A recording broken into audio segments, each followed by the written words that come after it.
దేవాలయాలు, ధార్మిక సంస్థల పాలక మండళ్లతో అధికారులు సమన్వయం చేసుకుంటూ ముందుకు సాగాలని రాజమహేంద్రవరం సిటీ ఎమ్మెల్యే ఆదిరెడ్డి శ్రీనివాస్ సూచించారు. గోదావరి మహాపుష్కరాలను దృష్టిలో పెట్టుకుని మరింత పకడ్బందీగా పనిచేయాలని పిలుపునిచ్చారు. స్థానిక కోటిలింగాలపేటలో ఉన్న టింబర్ మర్చెంట్స్ హాల్లో దేవాదాయ ధర్మాదాయ శాఖాధికారులు, నగరంలోని దేవస్థానాల చైర్మన్లు, డైరెక్టర్లతో ఎమ్మెల్యే ఆదిరెడ్డి శ్రీనివాస్ రానున్న పుష్కరాల నేపథ్యంలో సమీక్ష నిర్వహించారు. ఆలయాల చైర్మన్లు, ఈవోలు తమ పరిధిలో ఉన్న సమస్యలు, అభివృద్ధి పనుల స్థితిగతులు, ఎదురవుతున్న ఇబ్బందులను ఎమ్మెల్యే దృష్టికి తీసుకుని వచ్చారు. కూటమి తరపున బాధ్యతలు చేపట్టిన చైర్మన్లు, సభ్యులు ప్రజాసేవ దృక్పథంతో పనిచేస్తున్నారని, వారికి అధికారులు పూర్తి సహకారం అందించాలని సూచించారు. సహకరించే అధికారులకు తాను పూర్తిగా అండగా ఉంటాను అని, కానీ సహకరించకపోతే నా విధానంలో కఠినంగా వ్యవహరిస్తానని హెచ్చరించారు. మొత్తం 21 దేవాలయాలు, ధార్మిక సంస్థల అభివృద్ధికి 13.28 కోట్లు మంజూరు చేయడం జరిగిందన్నారు. మరో 6 అభివృద్ధి ప్రతిపాదనలను 1.31 కోట్ల అంచనాలతో ప్రభుత్వానికి పంపించామన్నారు. గౌతమి జీవకారుణ్య సంఘంలో జరిగిన క్షుద్ర పూజల వ్యవహారంలో 3 టౌన్లో ఎఫ్ఐఆర్ నమోదు చేయించామన్నారు. ఆడియోలపై లోతైన దర్యాప్తు జరుగుతోందని, ఫోన్ డేటా, కాల్ వివరాలు సేకరిస్తున్నామని, ఈ కుట్ర వెనుక ఎవరున్నా వారిపై కఠిన చర్యలు తప్పవని హెచ్చరించారు. ఒక షెడ్యూల్ వేసుకుంటాం, ఎందుకంటే ఇవన్నీ కూడా ఉంటాయి వ్యవస్థలో, ఇవన్నీ సర్వసాధారణం. సరిచేయాల్సిన బాధ్యత అధికారులపైన, శాసనసభ్యుడిపైన ఉంటుంది. అదే ఈరోజున తీసుకున్నాం. మా వారు లోపల ఉన్న భావం ఏంటంటే ఎమ్మెల్యే వరకు వెళ్తలేదా తెలియట్లేదా అని అనుకోవచ్చు.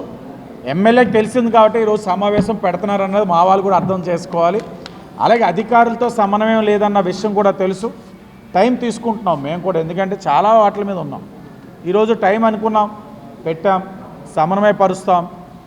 ఏదైతే ఎండోమెంట్స్ డిపార్ట్మెంట్ ఇచ్చిన సహకారంతో ఈ నగరంలోని పుష్కరాల నాటికి మంచి అభివృద్ధి కార్యక్రమాలు చేసుకుంటాం. ఇది గొప్ప అవకాశం, డిపార్ట్మెంట్ వారికి అవకాశం. ఈరోజు ఎండోమెంట్ కమిటీలో ఉన్న ప్రతి ఒక్కరికి కూడా 12 సంవత్సరాలకు ఒకసారి వచ్చే పుష్కరాల్లో ఉన్నారు అని అంటే ఎన్నో జన్మల అదృష్టం. కాబట్టి దీన్ని అందరూ కూడా అవకాశాన్ని సద్వినియోగపరుచుకొని, డిపార్ట్మెంటు అలాగే ప్రభుత్వం సమన్వయపరుచుకొని, ఏదైతే ప్రభుత్వంలో ఉన్న కూటమి పార్టీలు సమన్వయపరుచుకొని మంచి కార్యక్రమం చేయాలన్నదే మా తాలూకు ఆలోచన. అలాగే నగరంలో కూడా మీరు చూసినట్లయితే ఈ సనాతన ధర్మం పట్ల విశ్వాసం, నమ్మకంతో ఉన్న ఈ కూటమి ప్రభుత్వం కాపాడుకునే కార్యక్రమంలో భాగంగా అనేకమైన కార్యక్రమాలు చేస్తున్నాం. పుష్కరాలు వస్తున్నాయని కాదు, పుష్కరాలు అన్నవి మేము చేస్తున్న కార్యక్రమంలో అంతర్భాగంగా ఉంది. ఇది మా నిబద్ధత. దేవాలయాలు అభివృద్ధి చేయడం అన్నది, దేవాలయాలను కాపాడాలన్నది, ఎండోమెంట్స్ ఆస్తులను పరిరక్షించడం, సంరక్షించడం అన్నది మా బాధ్యతగా తీసుకొని ఇన్ని నిధులు కేటాయించాం. సుమారు 14,60,00,000 ఇంకా వస్తున్నాయి ప్రతిపాదనలు. ఎండోమెంట్స్ కమిషనర్ గారితో కూడా ఉదయం మీటింగ్ వచ్చే ముందు మాట్లాడాను. సార్ ఏది ఉన్నా పెట్టమన్నారు, మంత్రి గారు మీరు ఏది పెట్టినా శాంక్షన్ చేయమన్నారు, మీరు పెట్టండి సార్, అన్నీ చేయించే బాధ్యతను కూడా స్పష్టంగా చెప్పడం జరిగింది. ఎందుకంటే మా చిత్తశుద్ధి, చప్పట్లు కొట్టక్కలేదండి, ఇది మన బాధ్యత, ఇది మన చిత్తశుద్ధి, ఇది అవకాశం, మన చిత్తశుద్ధి.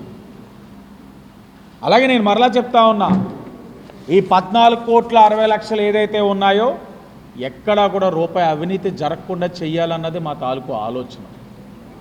ఆ కార్యక్రమాలు ఎవరు భాగ్యస్వాములైనా చర్యలు ఉంటాయి. ఏదైనా అభివృద్ధి కార్యక్రమం ఈ రాష్ట్ర ప్రభుత్వం చేసే దాంట్లో మనం చాలా జాగ్రత్తగా చేయాలి. అందులో దేవాదాయ శాఖ ద్వారా అనేది మనం అదొక అవకాశం, దాని బాధ్యతను కూడా మనం చూసుకొని జాగ్రత్తగా చేయాలని కూడా తెలియజేస్తూ ధన్యవాదాలు.